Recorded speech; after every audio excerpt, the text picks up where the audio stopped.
The Vice President of India is the second highest constitutional office in the country. The Vice President acts as President during the casual vacancy in the office of the President by reason of death, resignation or removal or otherwise, until a new President is elected. Namaskar, hello and welcome viewers. You're watching the special presentation of Sansad TV on Vice Presidential election of 2022. As the term of office for Vice President Venkaiah Naidu ends soon, an election to fill this impending vacancy will be held on August 6th. In this edition, you'll get to know everything you wanted to know about this high-profile election. So get ready for this speed ride. India, a sovereign, socialist, secular, democratic republic with a parliamentary system of governance. The republic is governed by the Constitution, which was adopted by the Constituent Assembly on 26th of November 1949 and came into force on 26th of January 1950. The Constitution provides for a parliamentary form of government which is federal in structure with certain unitary features. The constitutional head of the executive of the Union is the President of India. As per Article 79 of Constitution, the Council of the Parliament of the Union consists of the President, the two houses known as the Council of States or Rajya Sabha and the House of the People or the Lok Sabha. Article 74 of the Constitution provides that there shall be a Council of Ministers with Prime Minister as its head to aid and advise the President, who shall exercise his or her functions in accordance to the advice. The real executive power is thus vested in the Council of Ministers with the Prime Minister as its head. Article 63 of the Constitution provides that there should be a Vice President of India. The Vice President acts as the ex officio chairman of the Council of States, that is, the Rajya Sabha. The constitutional post is vested with various powers and responsibilities. He or she even discharges the functions of the President in case of any contingency. As the chairman of the Rajya Sabha, the Vice President presides over the meetings of the House. As the presiding officer, the chairman of the Rajya Sabha is the unchallenged guardian of the prestige and dignity of the House. He is also the principal spokesman of the House and represents the collective voice to the outside world. He ensures that the proceedings of the House are conducted in accordance with the relevant constitutional provisions, rules, practices and conventions, and that the decorum is maintained in the House. He is also the custodian and guardian of the rights and privileges of the House and its members. I shall now put the motion regarding the consideration of the Appropriation Bill 2019 to vote. The question is that the Appropriation Bill 2019 as passed by Lok Sabha be taken into consideration. Those in favour please say aye. Those against will please say no. I think the ayes have it, the ayes have it, the ayes have it. The motion is adopted. The makers of our constitution, while establishing Rajya Sabha as a second chamber of our parliament, had envisaged a distinct role for it in our parliamentary system. The Rajya Sabha was meant to provide a second look at the legislation passed by the other house and also to prevent hasty legislation and not to prove a clog either to legislation or administration.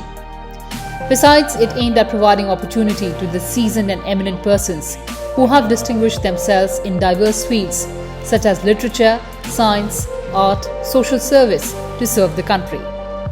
It was designed to give representation to the states in the apex democratic decision-making. The Vice President is not a member of the either House of Parliament or a House of the Legislature of any state. If a member of either House of Parliament or of the House of Legislature of any state is elected as Vice President, he or she is deemed to have vacated his or her seat in that House on the day he or she enters his office as Vice President. The Vice President deftly handles the situations in the upper House of Parliament, ensures that members' rights of asking questions and receiving complete replies is well enforced and gives rulings on the privileged matters and other procedural points. I had announced a reconstitution of panel of Vice Chairman with the following members: Sri Bhuvanesh Karita, Sindhu Bala Goswami, Dr. L. Hanumanthaya, Sri Tiruchi Siva, Sri V. Vijay Sai Reddy, Dr. Sasmit Patra. And I have also decided to nominate two more members, namely Sri Suken Sekhar Roy and Srimati Vandana Chavan to this panel. These 8 members will be in the panel for the current session because the chairman has to nominate this. Whenever important debates or landmark discussions, such as on Constitution Amendment Bill, take place, the chairman invariably presides over the proceedings. अनुच्छेद 370(3) के अंतर्गत भारत के राष्ट्रपति द्वारा जारी की जाने वाली निम्नलिखित अधिसूचनाओं की सिफारिश करता है। संविधान के अनुच्छेद 370(3) के अंतर्गत भारत के संविधान के अनुच्छेद 370 के खंड 1 के साथ पठित अनुच्छेद 370 के खंड 3 द्वारा प्रदत्त शक्तियों का प्रयोग करते हुए राष्ट्रपति संसद की सिफारिश पर यह घोषणा करते हैं कि यह दिनांक जिस दिन भारत के राष्ट्रपति द्वारा इस घोषणा पर हस्ताक्षर किए जाएंगे और इसे सरकारी गैजेट में प्रकाशित किया जाएगा, उस दिन से अनुच्छेद 370 के सभी खंड लागू नहीं होंगे, सिवाय खंड 1 के नामक तदनुसार पढ़ा जाएगा। The Constitution also lays down certain powers and duties of the chairman. He is empowered to adjourn the House or to suspend its sitting in the event of absence of a quorum. In case of resignation of a member from the House, the chairman is required not to accept the resignation if, from information received or otherwise, after making such inquiry, he thinks fit, he is satisfied that such resignation is not voluntary or genuine under the 10th schedule to the Constitution. The chairman determines the question as to disqualification of a member of the Rajya Sabha on ground of defection, and the chairman may permit a member who is unable to express himself in Hindi or English to address the House in his or her mother tongue. The chairman's rulings constitute precedents which are of a binding nature. The chairman is not bound to give reasons for his decisions.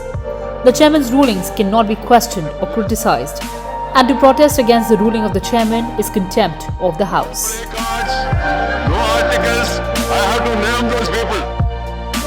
Whereas powers are conferred on the chairman under the rules of procedure of the Rajya Sabha in connection with the proceedings of the House, committees and other such matters like questions, calling attention motions, resolutions, amendments to bills, authentication of bills, petitions, papers to be laid on the table, personal explanations. The chairman may also, if he thinks fit, call a sitting of the House before the date or hour to which it has been adjourned, or at any time after the House has been adjourned sine die, but not prorogued by the President. The chairman's consent is required to raise a question of breach of privilege in the House. He or she can also suo motu refer any such question to the Committee of Privileges for examination, investigation and report. Parliamentary committees, whether set up by the chairman or by the House, work under his guidance. He or she appoints their chairman and issues such directions to them as may be necessary in respect of the procedure and work. He or she nominates members to various standing committees and department-related parliamentary standing committees. He himself is the chairman of the Business Advisory Committee, the Rules Committee and the General Purposes Committee. Some of the standing committees we have been watching and had an occasion to mention in Parliament also have been doing an excellent job. I compliment all of you, and this report received today, it will be taken care and then it will be also published. Jagdeep Dhankar is the BJP-led NDA candidate for the post of Vice President of India. He is contesting against opposition's candidate Margaret Alwa. The BJP Parliamentary Board picked West Bengal Governor Jagdeep Dhankar as its candidate for the Vice President post. Announcing the decision, BJP Chief JP Nadda said, Dhankar is a Kisan Putra who established himself as the people's governor. आदरणीय प्रधानमंत्री जी की उपस्थिति में सभी बातों की चर्चा हुई। कई नाम हमारे पास आए जिन पर चर्चा हुई, बड़ी वृहद चर्चा हुई। सभी दृष्टि से चर्चा में समाज की दृष्टि से, देश की आवश्यकता, बाकी सारी चीज़ों को देख करके सभी नामों पर बड़ा गौर किया गया।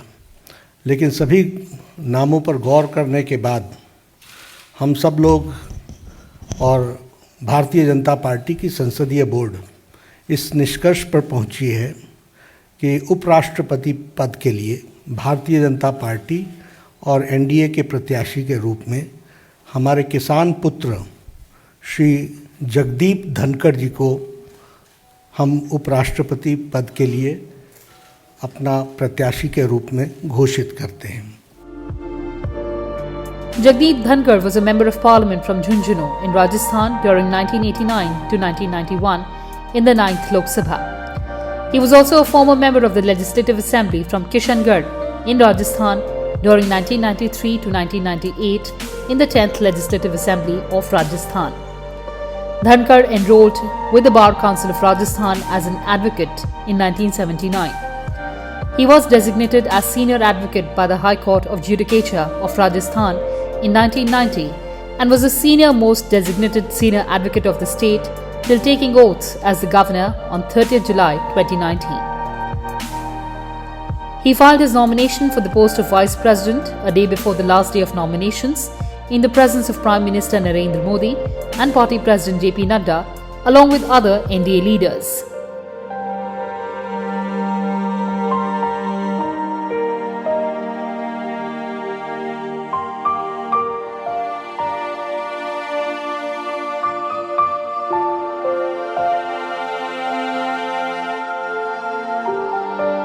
भारत के लोकतंत्र के लिए ये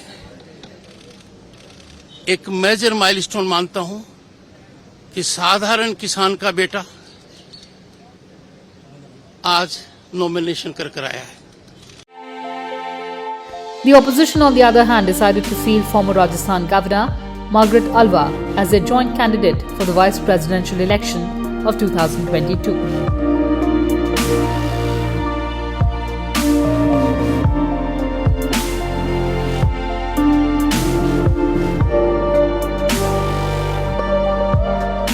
Alva's candidature was announced by NCP chief Sharad Pawar after a meeting of the opposition leaders of 17 parties. I thank all of them for the trust they have reposed in me. I know it's a difficult battle, but in politics, winning and losing is not the issue. The issue is fighting the battle. The post of Vice President was taken from the American Constitution. However, his powers are not similar to his American counterpart. But what about the election of Vice President of India? Well, we have broken down the process of electing the Vice President of India in simple terms for our viewers. Who can vote, the voting procedure and other mechanisms involved. Take a look at this detailed analysis. As per Article 66 of Constitution of India, Vice President is elected by the members of the Electoral College, consisting of the members of both Houses of Parliament, in accordance with the system of proportional representation by means of a single transferable vote. For 2022 16th Vice Presidential election, the Electoral College consists of 233 elected members of the Rajya Sabha, 12 nominated members of the Rajya Sabha and 543 elected members of the Lok Sabha. Electoral College comprises of a total of 788 members of both Houses of Parliament. Since all the electors are members of both houses, the value of vote of each member of Parliament would be the same, that is, 1. Article 66 of the Constitution provides that the election shall be held in accordance with the system of proportional representation by means of a single transferable vote, and the voting at such election shall be by a secret ballot. In this system, the elector has to mark preferences against the names of the candidates. The elector can mark as many preferences as the number of candidates. While the marking of the first preference is compulsory for the ballot paper to be valid, other preferences are optional. The Constitution has expressly provided that the election to the office of Vice President shall be by a secret ballot. Therefore, the electors are expected to maintain secrecy of vote. There is no concept of open voting in this election, and the showing of ballot to anyone under any circumstances in case of presidential and vice presidential election is totally prohibited.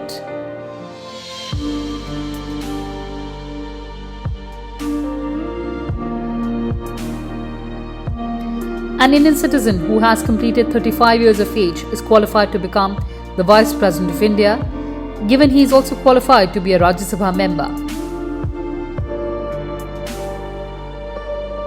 However, he should not be a member of either the Lok Sabha or the Rajya Sabha. He is also not allowed to hold any office of profit under union government, state government, public authority and local authority. From the date he or she enters his or her office, the Vice President holds the position for 5 years. However, he can resign before 5 years by handing over his resignation to the President. The other ways where a vacancy is created in the office of Vice President are when he completes his term of 5 years, when he resigns, when he is removed, or on his death, or when his election is declared void. And before we sign off, here are a few interesting facts about our Vice Presidents. Dr. Sarvepalli Radhakrishnan, who hailed from Madras or Chennai, took charge of Vice President on May 13, 1952. He served as Vice President for 2 consecutive terms.